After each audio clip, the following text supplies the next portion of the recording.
ang gusto ko lang pong sabihin kay Miss Joey Cruz, in one of your vlogs in YouTube, you directed this statement sa akin. No? Akin mismo. Unang-una, hindi naman kita kilala. Hindi naman kita kaaway. Wala naman akong ginawang masama sa'yo. Tama ba ako, Mr. Chair? Meron po ba akong ginawang masama sa inyo? There is no personal action. Kaya nga, Mr. Chair, sagutin mo lang ako. Meron po ba akong ginawang masama sa inyo? Oh, ang sabi mo, ganito, Cong Abante, paswelduhan ka ng taxpayer, gago. Tinawag mo akong tinawag mo akong gago. Oh, bakit? Ba't mo ginawa sa akin yun? Gusto mo ba akong umiyak ngayon sa'yo? Sabihin ko, ba't mo ginawa sa akin yun? Bakit mo ako tinawag na gago? What is your right to tell me that I'm gago? Because I am a citizen of What the is your Philippines. right to tell me I'm gago? That is part of my freedom of speech, Mr. Oh, Chair. is that right? Yes, Mr. Chair. So your freedom of speech is to tell a person that he is gago? Freedom of speech ba yan? My freedom of speech, part of my freedom Ang of galing speech is mo. to react Ang on the galing mo. action of Ito a pa, public sinabi official. mo you know, Kong Benny Abante, I can find all of this. Isasampal ko ito sa pagmumukha mo. Is that still freedom of speech? Mr. Chair, I am not very familiar. Yes on or that no, post. Mr. Chair? Is that still, you think, freedom of speech? When you said, isasampal ko ito sa pagmumukha mo. Mr. Is Chair, that freedom of speech? yes, Mr. Chair. Ganon. Oo. So, ibig sabihin, ganito. If I tell you right now, sasampalin kita, freedom of speech yan. That's part of your freedom, Mr. Chair. Pag sinampal kita, hindi na freedom of speech yan. Of course, Miss interference. Joey Cruz, I am the chairman of the Committee on Human Rights and this is not recognized. Profanities, insults, and malicious words are violation of human rights. You violated my human rights. Mr. Chairman, Mr. Chairman, Mr. Chairman, may I inquire, sino po yung sa tabi ni no resource person? Please identify yourself. Are you the lawyer of Yes, Your Ms. Honor. Cruz? I'm Attorney Mark Anthony Manuel. I'm the counsel for Ms. Cruz, Your Honor. Have you entered your appearance here? Yes, Your Honor, please. So Mr. please Chair. be reminded that you can only give legal advice to your client and you ask the chairman. Yes, Your Honor. Please sit not in the resource person at the back. You are not allowed to sit. At the back, you sit at the back. Yes, Mr. Lawyers are not allowed to sit beside the resource persons. And please be advised that as permission by the chairman. Yes, yes. Also sit Mr. at the back. Yes, Mr. Do Chair. not sit beside your client. And rest assured that I am only advising my client as And to then, her so legal as Miss Joey Cruz, andito po ba? Yes, Mr. Chair. Okay, Asan po siya? Asan po siya? Ayan. Oo. Gusto ko lang po alam nyo, sa totoo lang, marami po akong natatanggap na bashing eh. Hindi ko pinapansin. Hindi ko pinapansin yon. Katulad ni Kabayan, hindi ako naiinsulto, hindi ako nababagabag, hindi ko pinapansin, wala namang katotohanan yun eh. Ano? Kaya hindi ko pinapansin yan. Alright. Ngayon, ang gusto ko lang pong sabihin kay Miss Joey Cruz, in one of your vlogs in YouTube, you directed this statement sa akin. No? Akin mismo. Unang-una, hindi naman kita kilala. Hindi naman kita kaaway. Wala naman akong ginawang masama sa'yo. Tama ba ako, Mr. Chair? Meron po ba akong ginawang masama sa inyo? There is no personal action. Kaya nga, Mr. Chair, sagutin mo lang ako. Meron po ba akong ginawang masama sa inyo? No Meron ba? Wala? None, Mr. Chair. Wala. Wala akong ginawang masama sa inyo, ha? Pinapatunayan nyo yan, ha? Pangalawa, hindi nyo ako kilala. Tama ba, Miss Joey Cruz? You do not know me personally. Correct, Mr. Chair. And Mr. Chair, I do not even know Miss Joey Cruz personally. Am I right? Correct, Mr. Chair. But, you made that statement against me. O ito, babasahin ko ha. O, ang sabi mo, ganito, Cong Abante, pasweldohan ka ng taxpayer, gago. Tinawag mo akong tinawag mo akong gago. Oh, bakit? Ba't mo ginawa sa akin yun? Gusto mo ba akong umiyak ngayon sa'yo? Sabihin ko, ba't mo ginawa sa akin yun? Bakit mo ako tinawag na gago? Bakit po, Mr. Chair? Please, yes. Mr. Chair, and I think it is already established that we do not know each other personally. Ano po yung pakilakas nga po? Hello, Mr. Chair? Mr. Chair? Okay. I think it is already established that we do not know each other personally. Therefore, the statement was said based in a not personal way, but it is an observation of my reaction Mr. Chair, on meron ka the- pang salita. Your observation is that I'm gago? Is that your observation? This pertains to the public function as I perceive it, Mr. Chair. No, you're public what? Public action, Public Mr. Chair. action. So you mean that is the public that is actually telling me that I'm gago? No, Or Mr. is it Chair, you? the statement Let me came ask from you, me. Mr. Chair, is it you? Yes, Mr. Chair. So you were the one that said that, right? Correct, Mr. Chair. Ayun. Pero hindi mo ko kilala. Wala akong ginawa masama sa'yo. Yes, Mr. Chair. It What is your already right to established. tell me that I'm gago? Because I am a citizen of What the is your Philippines. right to tell me I'm gago? That is part of my freedom of speech, Mr. Oh, Chair. is that right? Yes, Mr. Chair. So your freedom of speech is to tell a person that he is gago? Freedom of speech ba yan? My freedom of speech, part of my freedom Bay, ang of galing speech is mo. to react Ang on the galing mo. action of Ito a pa, public official. sinabi mo ha, in another post, ito sirahin mo. Pero alam mo, kaya tayo nagmi-meeting dito, para mini-mention ko ito, no? Pero sa totoo lang, hindi ko pinansin yan, matagal na yan eh. Di ba? Hindi ko pinansin yan. Ito ha, ang sabi mo, you know, Cong Abante, I can find all of this. Isasampal ko ito sa pagmumukha mo. Is that still freedom of speech? Mr. Chair, I am not very familiar Yes or about no, those. Mr. Chair? Is that still, you think, freedom of speech?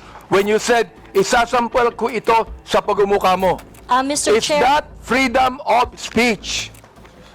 yes, Mr. Chair. Ganon. Oo. So, ibig sabihin, ganito. If I tell you right now, sasampalin kita, freedom of speech yan. That's part of your freedom, Mr. Chair. Pag sinampal kita, hindi na freedom of speech yan. Of course, sir, it's overt Hindi action na. already. Yes, Hindi sir. na, no? Yes, sir. Oo, ang galing. Mahusay ito. Oo, magaling ka. Oo. Ang sabi mo, I'm going to be Hindi ko masabi ito, Mr. Chair. F-U-C-K-E-D. Prepared. Binanggit mo yon? Mr. Chair, Bakit naman? Mr. Chair, Ano may ba I nagawa know kong when kasalanan that post sa'yo? was posted? Mr. Chair? Oh. Mr. Chair, so that I can answer intelligently on the question You of... can, Mr. Chair, may I know you can the date answer of the intelligently. I cannot But what you answer... said here, is that intelligent? Let me ask you, Mr. Chair. Nung sinabi mo, you know, Cong Abante, I can find all of this, isasampal ko ito sa pagmumukha mo. Is that intelligent? Mr. Chair, I cannot intelligently answer if I do not know when the post was posted. You don't know, Mr. Yes, Chair? Mr. Chair, I think in a day I post maybe 50, Well, you know, 50 posts in a day. I would like to understand, It Mr. means, Chair. Mr. Chair, that you can post something today and you forget that tomorrow. Am I right? That is correct, Mr. Chair. That's very likely. So, pakiklaro nga, Mr. Chair. Ano yung isasampal mo sa pagmumukha ko? That is why, Mr. Chair, for me to intelligently answer your question, I need to know when it was posted. Well, we are going to get the date when this was said. Thank you, Mr. You would Chair. be able to know. Thank you. Kaya, pinapa-confirm ko lang yung statement na yan eh. Oh, this ibig sabihin, do you believe, ito hindi ko na sabihin ang freedom of speech. Do you believe that this falls under protected speech? I'm so sorry, Mr. Chair. May you please repeat Do you the question? believe that this falls under protected speech? Mr. Chair, like I said earlier, I would like to know first the context of the post. But rest assured, Mr. Chair, that when I post in my platform, I make sure that it is a reaction on the news or public action. As a political observer, I always practice. Miss Cruz, is this a political statement? You were saying a political observer. Is this a political statement? Do you believe that using profanities, insults, and malicious accusations online represent fair and respectful, intelligent discourse? Except as part of your statement, Mr. Chair, the malicious imputation you said, except that, the rest that you said, yes, it is part of the healthy public discourse. It is part of what, Mr. Chair? Healthy public discourse. O therefore, pag binanggit natin using profanities, insults, and malicious accusations, that is, anong tawag mo doon? Part health- of the healthy discourse, Mr. Chair. Healthy discourse. Healthy discourse ba yun? Yung Yes, Mr. profanities, Chair. Yes, Mr. insults, and malicious statements, healthy discourse sa'yo yun. Chair. Yes, Mr. And that's Chair. the reason why, Mr. Chair, that we should now actually craft a legislation to put a stop to Miss Joey Cruz, who seemed to be intelligent, and a woman using profanities, malicious insults, saying it is healthy. Yes, Mr. Chair, I stand by my statement. Everything you said, except the malicious imputation, which I do not do, is part of a healthy public discourse. It is part of my freedom of speech. In fact, it is recognized under the Universal Declaration of Human Rights Act that I It is should be able recognized to where? express my opinion without Miss interference. Joey Cruz, I am the chairman of the Committee on Human Rights, and this is not recognized. Profanities, insults, and malicious words are violation of human rights. You violated my human rights. Mr. Chairman, Mr. Chairman, Corrupt. Mr. Chairman, may I inquire, sino po yung sa tabi ni no resource person? Please identify yourself. Are you the lawyer of Yes, Your Ms. Honor. Cruz? I'm Attorney Mark Anthony Manuel. I'm the counsel for Miss Cruz, Your Honor. Have you entered your appearance here? Yes, Your Honor, please. So Mr. please Chair. be reminded that you can only give legal advice to your client, and you ask the chairman. Yes, Your Honor. Please sit, not in the resource person at the back. You are not allowed to sit. At the back, you sit at the back. Yes, Mr. Lawyers are not allowed to sit beside the resource persons. And please be advised that as permission for the chairman. Yes, yes. Also sit at Mr. the back. Chair. Yes, Mr. Do Chair. not sit beside your client. And rest assured that I am only advising my client as And to then, her so legal ask the rights. chairman the permission before you give the advice. Yes, Mr. Chair. Also sit at the back. Thank you, Mr. Chairman. Thank you, Mr. Chair. Attorney, please comply. Are you through, because no, actually, Mr. Chair, I'm just starting. wait, we are still on the issue of, I would like to finish the issue on Tariela, then we can go back to your interpolation. Honorable Junicio, are you still asking questions? You're done. Honorable Tariela, do you still have any statement to make? Nothing more left from me. Okay, we'll now proceed to the next item on the agenda. This is with regards to the issue on social media personalities. Mr. Chair, if there are no other congressmen that have questions for our resource person, Commodore Tariela, maybe we can excuse him because he has more important issues at stake, which is national sovereignty.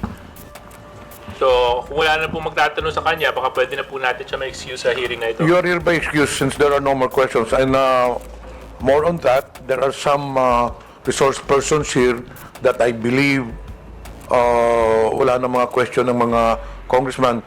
May I ask if AMLA resource persons are here? Attorney Arpon, Attorney Titanco. From the members, do you have any questions to AMLA? There are none, so you are hereby excused. To COMELEC, pakitaas pong kamay. To the members, do you have any questions with COMELEC? None? You're also excused, all the resource persons in COMELEC. Dun sa mga broadsheets, you're already excused.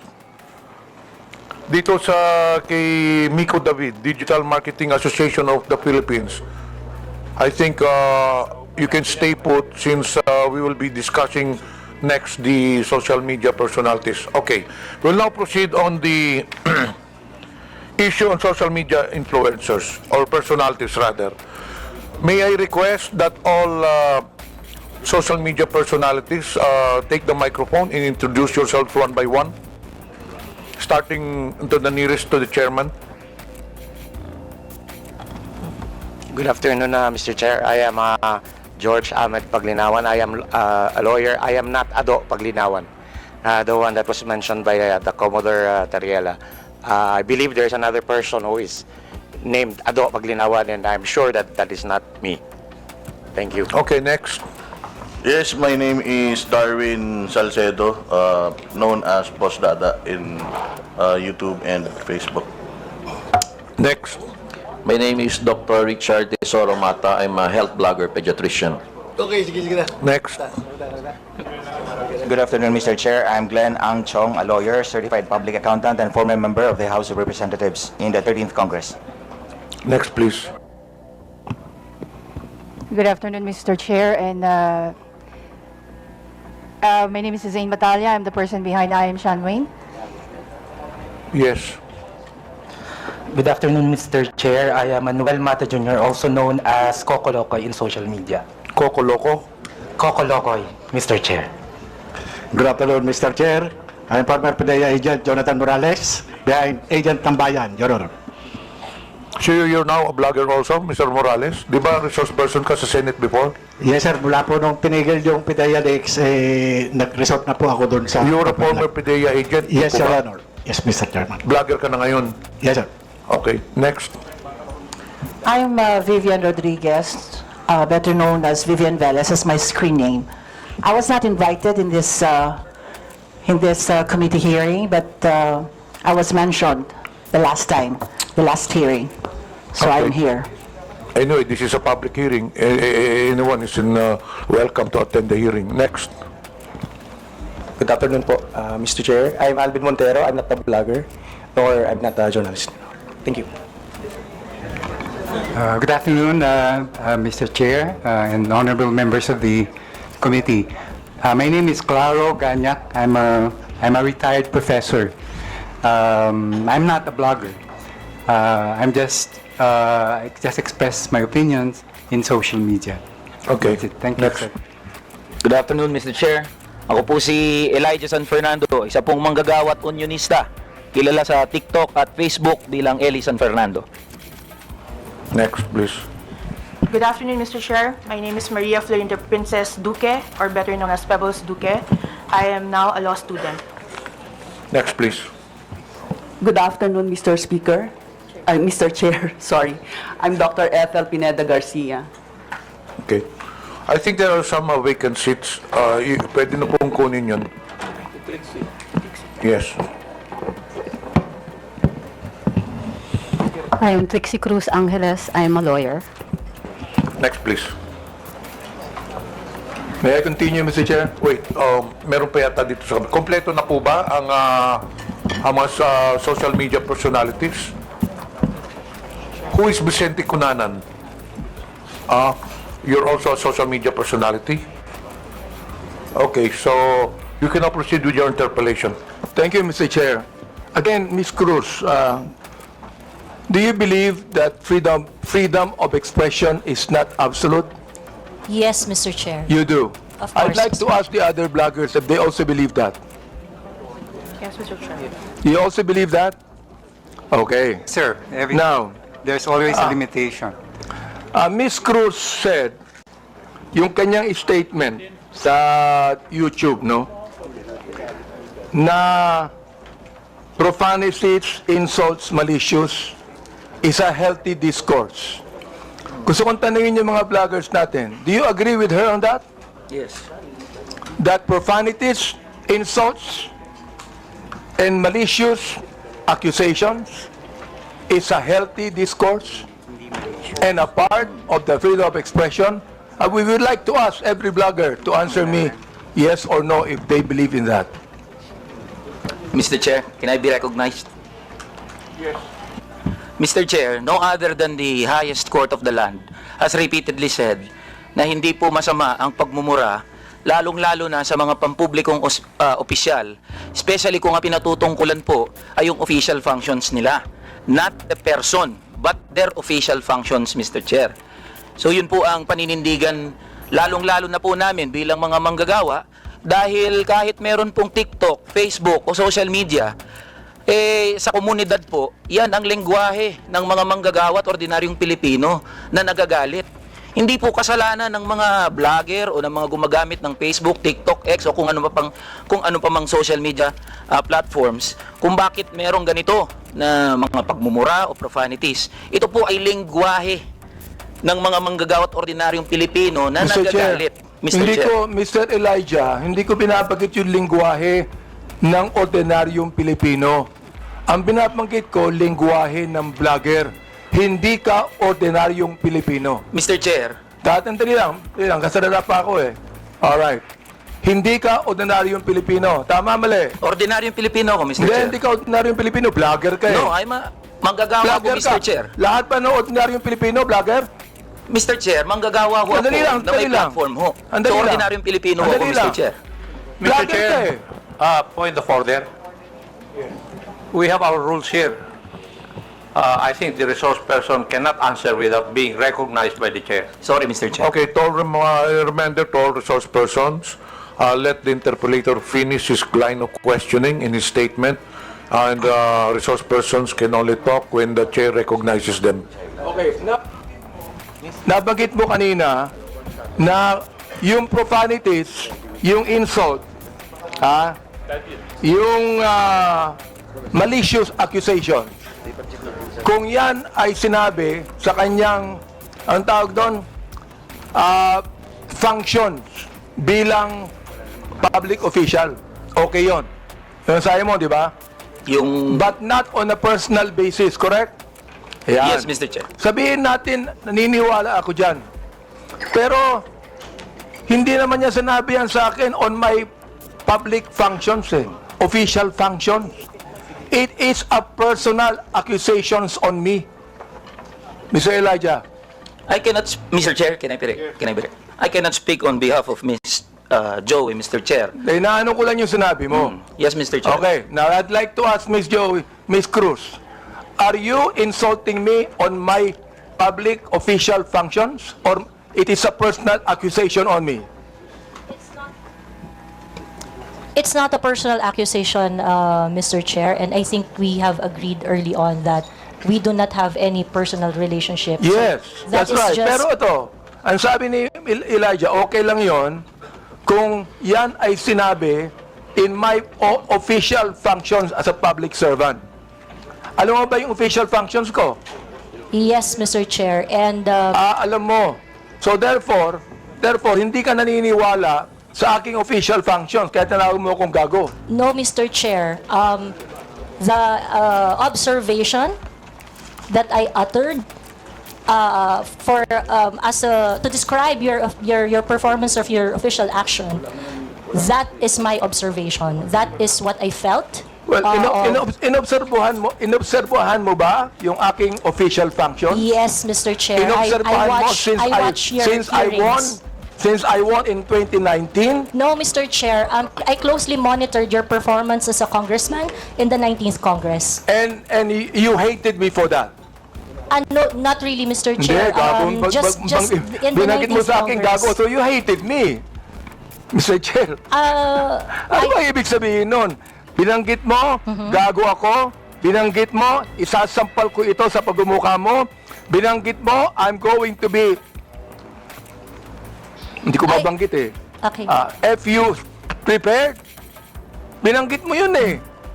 Oo. Therefore, you hated me. Hindi pwedeng sabihin mo sa akin na you love me. Is that the person that you said that you love me? I love you, and because of that, isasampal ko ito sa'yo. May I respond, Mr. Chair? Yeah, go ahead. Sige, Okay. Mr. Chair, go ahead, Chair, respond. At the very most, I do not like your performance as a member of the 19th Congress. But hate is such a powerful word because we established earlier that we do not have any personal relationship or any Kaya nga, Mr. Chair, affiliation. binanggit mo, binanggit mo the- yung human rights. Yes, Binanggit Mr. mo yan kanina, Chair. di ba? Correct, Mr. Therefore, Chair. Mr. Chair, you violated my human rights. Why? Because when you said those profanities, those insult, yung gago, yung isasampol ko ito sa pagbubuka mo, you violated my human rights. You did. May I respond, Mr. Chair? Teka, Mr. Chair, hindi ako nagagalit sa'yo. Okay? At wala akong pakialam sa'yo. Kahit na anong sabihin mo, okay lang sa akin. Alright? Pero itong ating pinag-uusapan ngayon, merong kinalaman sa mga legislation na aming gagawin later on. That is why I am asking you right now. Sapagkat napakahalaga nito. Kapag binabanggit mo, if you're saying that using profanities, insults, and malicious accusations online represent fair and respectful discourse and a healthy discourse, therefore you're telling us that the freedom of expression is absolute. You can say anything you want, and that is freedom of expression. Yun ang sinasabi ko, Mr. Chair. May I respond, Mr. Chair? Pag binanggit mo, if you said that freedom of expression is not absolute, therefore, there are certain things that you cannot say. Yun ang ibig sabihin nung freedom of expression is not absolute. May limitation yun. Di ba? Oh. Go ahead. You can answer now. Okay, thank you very much, Mr. Chair. Mr. Chair, in the universal thoughts and ideas, there would always be a limitation. The freedom of speech is not absolute. And the limitation of freedom of speech is well defined. Under the law, under the jurisprudence, there are things that you cannot say. There are things that Mr. Chair, you what cannot- jurisprudence are you talking about? Supreme Court decisions, Your Honor. Can you tell me what law? Example of law that limits your Yes. freedom of expression. For Can you example, tell me Mr. the Chair, jurisprudence? yes, Mr. Chair. For example, Mr. Chair, there is I cannot specify the specific law, Mr. Chair. There but is a law on libel. Yeah, law There on is a libel. law on slander. There is a law. Is it okay, Mr. Chair, if I give my example? Okay, thank you very much. One example, and I think this example is very demonstrative, is very illustrative of the limitation of freedom of speech. Right now, it is election, midterm election, and it is not allowed that people are going to campaign on the day of the election day. That is a clear prohibition to express on the part of the citizen to say whatever they want to say on that Teka, election day. Mr. because Chair, ano po ang connection nung binabanggit mo? I'm asking you about the jurisprudence. I just told you that there is a law against on libel, on cybercrime. What you said today is libelous. What you said here is libelous. Why? Mr. Because Chair. there is a malicious intent. When you use profanities, when you use the word gago, there is a malicious accusation, and that is libelous. Mr. Chair, if that is your assessment of that kind of Listen, statement, you not will only have your... libelous, Mr. Chair, sandali lang ha. Not only libelous, that is also unjust vexation on my part. May I respond, Mr. Chair? Go ahead. Okay, Mr. Chair, if you think that you are violated by my exercise of my freedom, you would have your right and No, way no, in court Mr. Chair, so that, don't worry. the maliciousness of Mr. that Chair, statement don't can be worry. I'm sorted not out going in the to charge proper you in court. authority. Don't worry. I'm not going to charge you. If I charge you in court, matatalo ka eh. Pero hindi. Oo. Unjust vexation to. Alam niyo ba yon? Are you a lawyer or not? I am not a lawyer, So Mr. therefore, Chair. you should know this. The thing is this, pero wag kang mag-alala. Hindi ako magdidemanda sa'yo. Do you know why? You're not important to me. Alright? Ang dahilan lamang, kaya natin ginagawa ito, para magkaroon kami ng idea kung anong legislation ang nais naming gawin. Pero ikaw, you are not important to me. Alright? Oo. Thank you, Mr. Chair. Yan. Yeah. Huwag kang mag-alala. Hindi ako kailanman magdidemanda sa'yo. Alright? Oh. Tumatawa ka pa eh. Thank you, Mr. Chair. Natatawa ka sa akin eh. No, Mr. Chair, Oo. I am expressing my gratitude, Mr. Chair. Ganun ba? Mr. Chair, tumatawa ka and you're expressing your gratitude by your sarcastic laughter? I am not laughing, Mr. Chair. It's just a natural smile, Mr. So Chair. gusto kong tanungin po, itong ating vloggers na ito, kayo po mga vlogger natin, do you agree with what Miss Joey Cruz said? Every one of you could be able to answer, if you agree. I have a lawyer there. Attorney Trixie.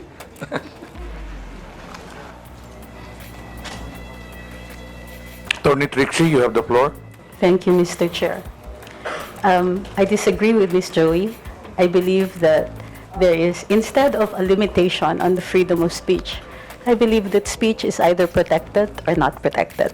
Thank you very much. Those that are covered by the law, such as the law on inciting to terrorism, inciting to rebellion, and so on, are unprotected speech. And those that are not covered by any limitations by the law are protected speech. The Supreme Court has said that expressions of frustration are protected speech. And therefore, although we differ, Ms. Joey and I, on the approach to the problem, we agree on the solution. Okay, let me ask the other bloggers that we have. Each of you could be able to answer and tell me if you agree with Ms. Cruz on that. Your Honor, Mr. Chair, I am Dr. Mata. I'm a bit forgiving on those things sometimes, Mr. Chair, because sometimes people are so expressive that we tend to say things. Then I could cite, Mr. Chair, your example on the last hearing. You mentioned something as well. I won't mention it now, but you said it's something, but I know it was withdrawn as well. So there's no, I'm not affected by what you said, because sometimes you're just, in your emotions, you tend to say things, which you said, TANGA, but it's okay, Your Honor. Mr. Chair, let me answer that, no? When I say TANGA, binalik ko lang sa kanya eh. Siya ang unang nagsabi. Siya ang unang nagsabi. Para bang pinukulo ka ng balisong, nasa lubong yung balisong, binalik mo sa kanya. Kaya ako binanggit. Hindi ako ang unang nagsabi. Ang unang nagsabi, yung vlogger mismo. Ibinalik ko lamang sa kanya. Oh, ngayon, ako ang masama. Samantalang yung vlogger na nagsabing tanga ang gobyerno, hindi masama. Nung ako nagsabing tanga, ako naman ngayon na masama. Ano ba talaga, Mr. Chair? Yes, thank you for your explanation on that, Mr. Chair. Kung sino po yung nagsabi na dapat maintindihan po natin yung mga tao na because of their frustration ay nakapagsasabi po ng hindi tama. Gusto ko lang sabihin na yung frustrations wouldn't give you the right to violate the law. Hindi po nakapagbibigay ng karapatan sa isang tao na mag-violate ng law because of his frustrations. Because there are avenues, legal or provided by law, para ma-express nyo yung frustrations ninyo. That is precisely the reason why the freedom of expression is not absolute. Thank you, Mr. Chair. Okay, thank you. Before we proceed, may I know if Ms. Vicente Cunanan has taken her oath? Wala pa. Please rise. Comsec, please administer the oath.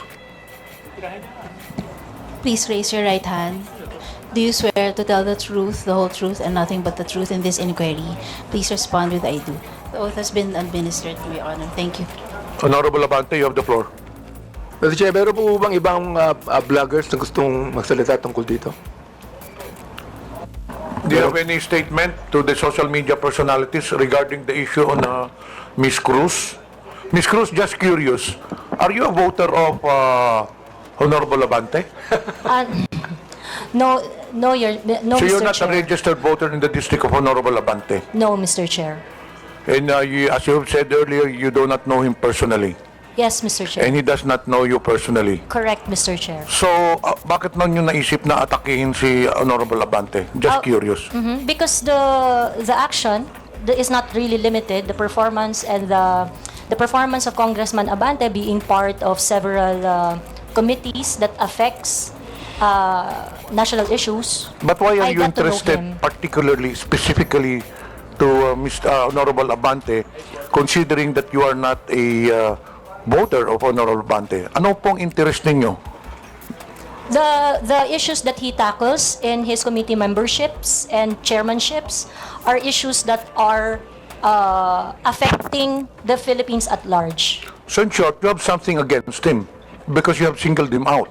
There are 314 congressmen here, pero mukhang paborito mo si Honorable Abante. That is incorrect, Your The chair, Honor, paborito Mr. din niya Chair. sa Ace Barbers. Because there are other congressmen that I give my observations to, and it's not limited to Honorable Congressman Abante. So he's not singled out, Mr. Chair. Mr. Chair, plug in sinasabi ni Ms. Cruz yung observation. I hope, Ms. Cruz, you know, okay lang yung observation. For example, like, I hate Congressman Abante. Okay yan. I do not like Congressman Abante. Okay yan. I don't agree with Congressman Abante. That's fine. Pero yung tatawagin mo akong gago at isasampal mo sa... Teka, gusto ko nang tanungin. Ha? Gusto kong malaman, ano ba isasampal mo sa akin? Sabi mo ha? Isasampal ko ito sa bumumukha mo. So, pakiklaro nga sa committee ito kung ano yung isasampal mo sa pagmumukha ko? Like I said earlier, Mr. Chair, I would like to know when that was posted. And perhaps, it's very likely, Mr. Chair, That I was posted posted on YouTube. Mr. Chair, it's very likely, Mr. Chair, that I said something like that. We And are that's checking it now. Very likely, the one that is going to be slapped on your face is, it's very likely that I'm referring to facts. Oo It's nga, very likely that I'm referring Mr. to Chair, facts. talagang hindi ko akalain, sasabihin niya sa akin to kung ang, Mr. Chair, kung ang misis ko magsasabi niyan, tanggap ko yan. Pero si Miss Joey, hindi ko naman po siya kilala talaga Ito ito pa, may sasabihin ako sa inyo. Yung gusto kong tanungin din naman, yung ating mga researcher dito ng Press 1. So what do you think of Miss Cruz? What do you think of her statements? Everything that she said? Mga researcher po kayo ng Press 1. Can you say something about that? Press 1, can you please answer? Mr. Chair, we were confined with the facts as researchers. So, I think as long as if Miss Joey Cruz is giving her opinions and her opinions alone, I think it is beyond our capacity it is beyond our capacity because she is entitled to her own truth. But again, if it's something to do with the known facts, I think we can debunk what is being said. Ayun po. Yun po, Mr. Chair. Okay, may I ask Mr. De Guzman? Yes, Mr. Chair. Well, in my opinion, Mr. Chair, it's basically as a reputation management practitioner. I think in that aspect, it's not really a matter of freedom of speech, but it's a matter of, number one, respecting for others. Number two, it's a matter of an ethical practice, whether you're a journalist or even a content creator, because basically your audience has a wide range. They are not just limited to a particular segment who would understand, unless, of course, that's the type of brand that you want to project. So you will really break those ethical rules, those courtesies, and the respect. So that's my personal opinion, Mr. Chair. Mr. Chair, can I ask the rest of the bloggers if they would like to say something? Yes, go ahead. Hello. May I? No, I don't agree with how you stated it, sir, which allegedly she said. Because, well, people can say anything they want, but if it violates the law, then it's illegal, and it still has to be determined if what she said really was illegal or what she did was illegal, and that I think that is for the courts to decide.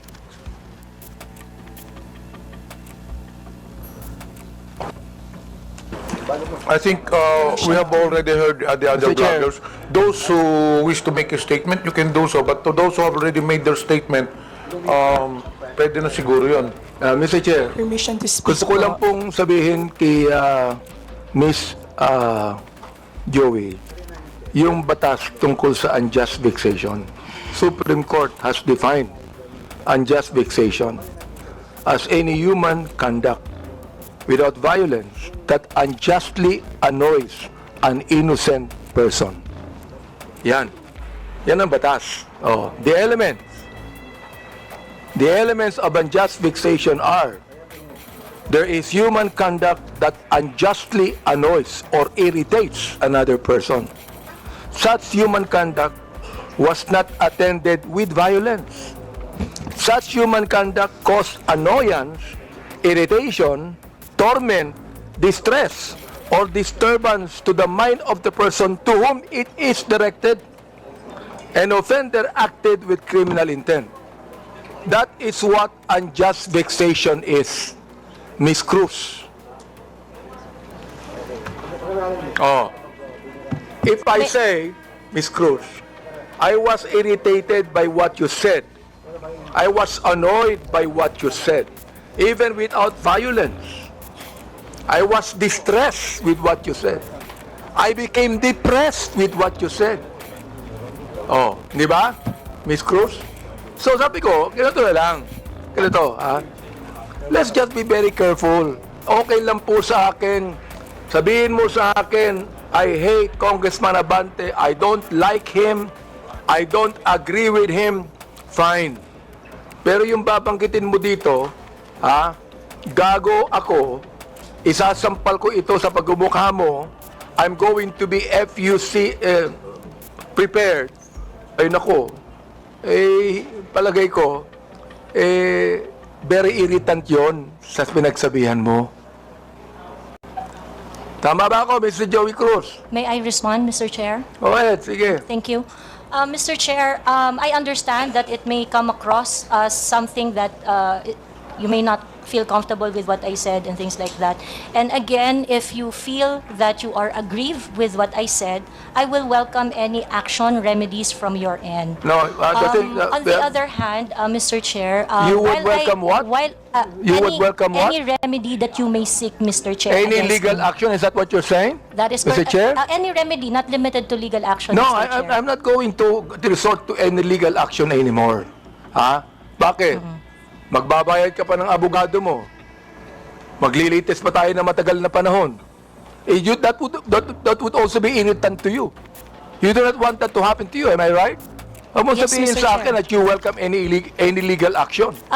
If you, because you enumerated the elements of the unjust vexation, Siguro, Mr. Chair. ang pinakamagandang sabihin mo sa akin because I'm annoyed, mag-apologize ka sa akin.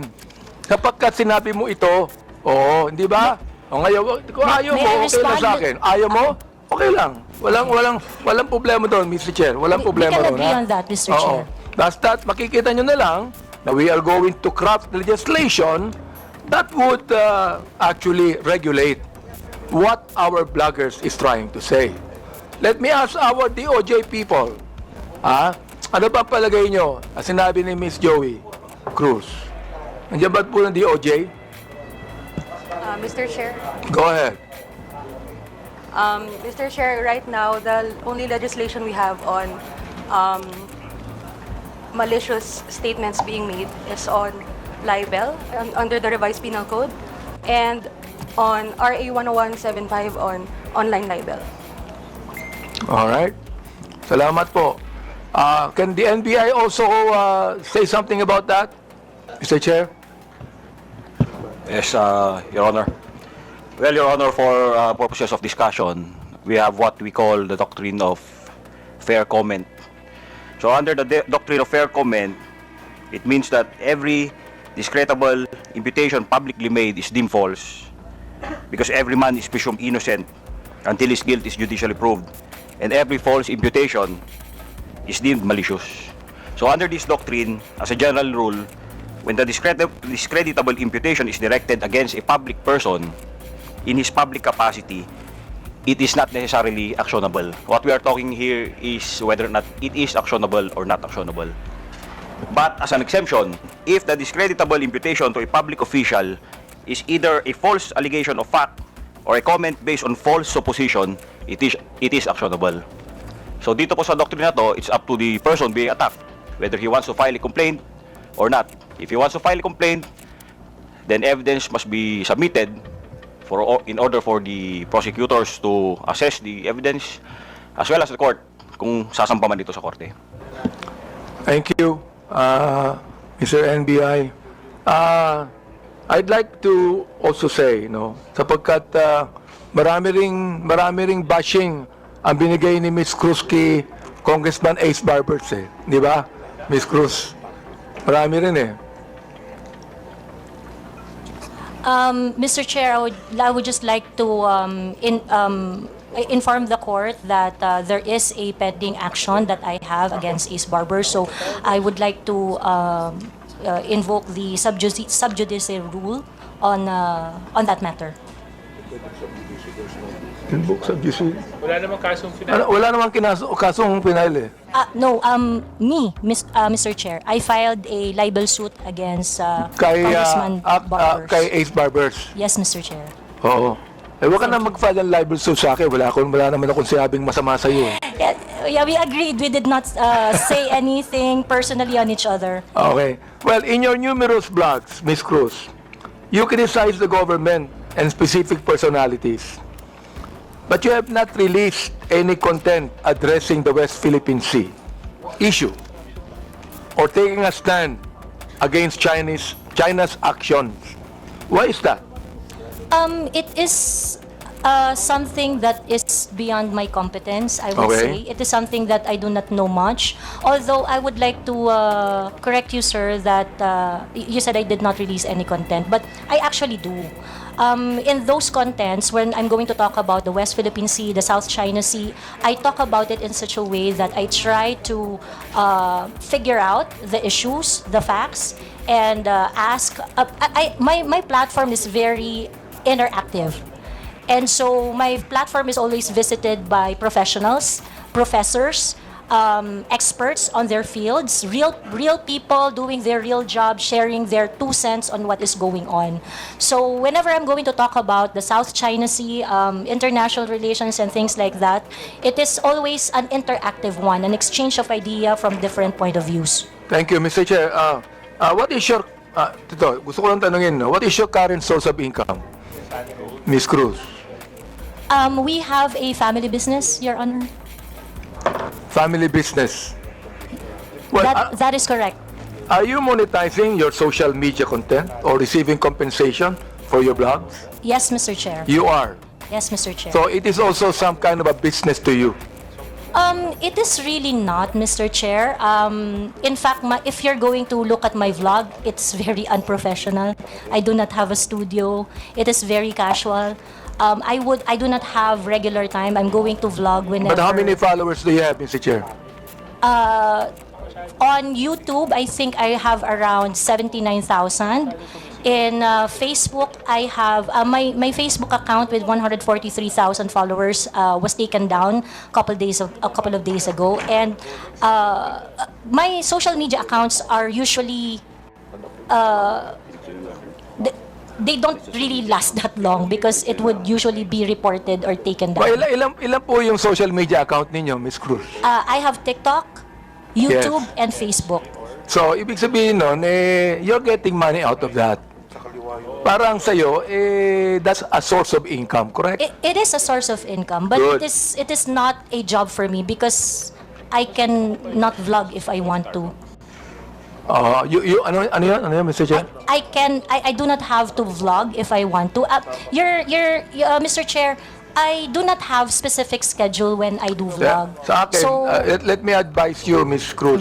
Huwag ka nang mag-vlog kasi naiinis ka din Naiinis ka din. Hindi pwedeng hindi ka mainis sa sinasabi mo Di ba? Naiinis ka din. Mr. Chair, Naasar ka din. Tama ba ako? Naasar ka rin. Nai-stress ka din dun Not really, Mr. Chair, because I'm a very I grew up in a household with very political orientation, so it is something that I really like So doing. Mr. Chair, did you grow up in a household where you curse each other?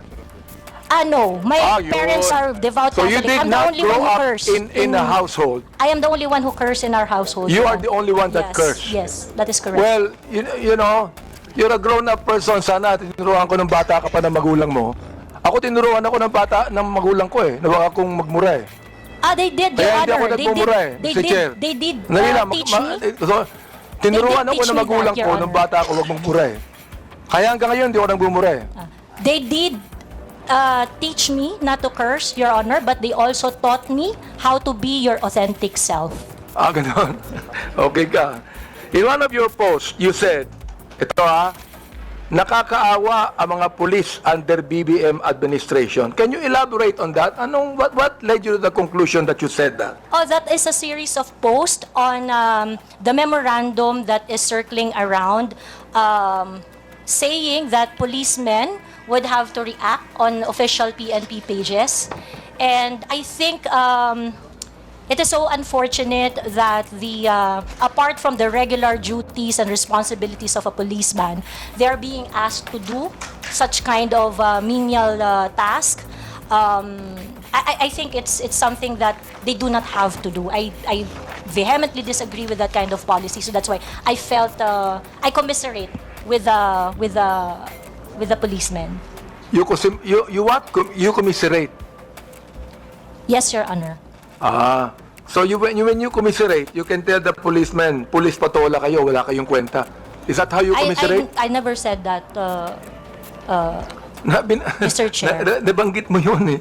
Mga pulis, wala kayong nasolve ng problema. Nabanggit mo yun.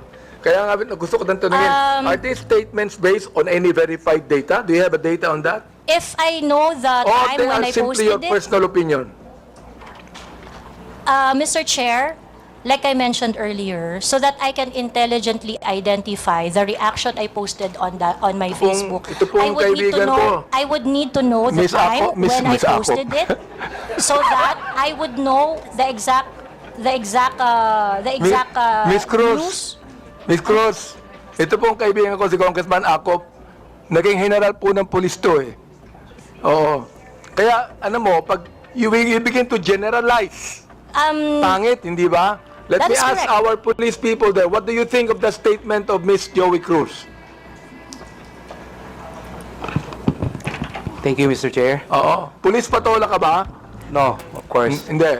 No. Wala kang Your Honor. kwentang pulis. Ganun ba yan? No, Mr. Oh, Chair. you tell us about that, Mr. Chair. Well, the data will probably speak for itself that the PNP has done so much. And I think that was the statement of Ms. Cruz. But the numbers will really speak for itself, Mr. Chair. Okay. Now, ito na lang, no? In your other blog, Ms. Joey, or post directed against the Quadcom, mga members tungkol sa pag-iimbestiga over vloggers spreading fake news. Itong TRICOM po namin. You dismissed them and said something along the lines of what? Sabi mo, para kayong mga bata. Tangier nyo. Hindi ko nga masabi.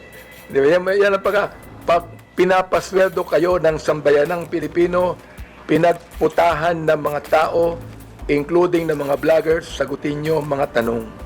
Do you confirm this statement? Yes, Mr. Chair. Why did you say that? Because in any rants or bashing or issues I raised in my Facebook, I never really got a response. So pakiklaro mo nga yung sinabi mong pinagputahan ng mga tao. Will you please make it clear to us, anong ibig sabihin nun? Kasi hindi ko alam yung ibig sabihin nun eh. Yes, I will explain, Mr. Chair. Yes, please. Pinagputahan ng mga tao means pinagtrabahuhan ng manggagawang Pilipino ang nagpapatakbo ng bayang ito, ng kongresong ito. So therefore, the public officials should listen when there is a grievance being raised, petition being submitted by the people, especially when they are expressing dismay or standards not being met. Pinagputahan ng tao means pinagtrabahuhan ng matindi ng mga tao. Yung, Mr. Chair, yung mga taong nagtrabaho, tinatawag mong PUTA. No, Mr. Chair. Ayun ang, Yun ang nabanggit mo eh. And Mr. Chair, sa Katagalugan po, ang ibig sabihin po niyan, dahil nga po ang tao ay nagtatrabaho, ang isang hardworking na tao ay nagtatrabaho ng long hours, they would always express ng frustration dun sa kanilang pang-araw-araw na challenges. So that is why, ganun po ang Bulakenya po ako, Mr. Chair. I would just like to inform so that you would also have a proper context on my vernacular. Mr. Chair, marami kong kilalang Bulakenyo na hindi ganyan ang mga salita. Kaya marami po, marami rin po Please, ako. wag mong banggitin ang pagiging Bulakenya mo dito. But Baka it is- sabihin po ng mga Bulakenya, lahat yan, ganyan ang salita nila. I am Please, under oath, wag Mr. naman. Chair. It is like that. Mga decente po ang mga Bulakenya. Bulakenya po ako, sir. So I can speak for my people. Isa ka, Mr. Chair, sa Bulakenya hindi decente. Now ito ha. Last question, Mr. Chair. Yes, can you wrap it up? We still have other issues. Given your consistent use of offensive language, not only against me, against others, for example, personal insults, unfounded allegations, you cannot even verify it with your data. Do you believe your actions are still protected under freedom of expression? I take exception, Mr. Chair, Or on have you crossed the alleging line unfounded accusations because Or have you crossed the line into abuse of your right? I understand my right, Mr. Chair, and I understand that I have no right to abuse my right. Good. So ibig sabihin doon, you have no right to use abusive language against a person you do not even know personally. Using profanity is not necessarily abusive, Mr. Chair. Well, you made that in a personal way. So let the people judge it, no? Because Correct, a lot Mr. of people Chair. are watching Agree. now.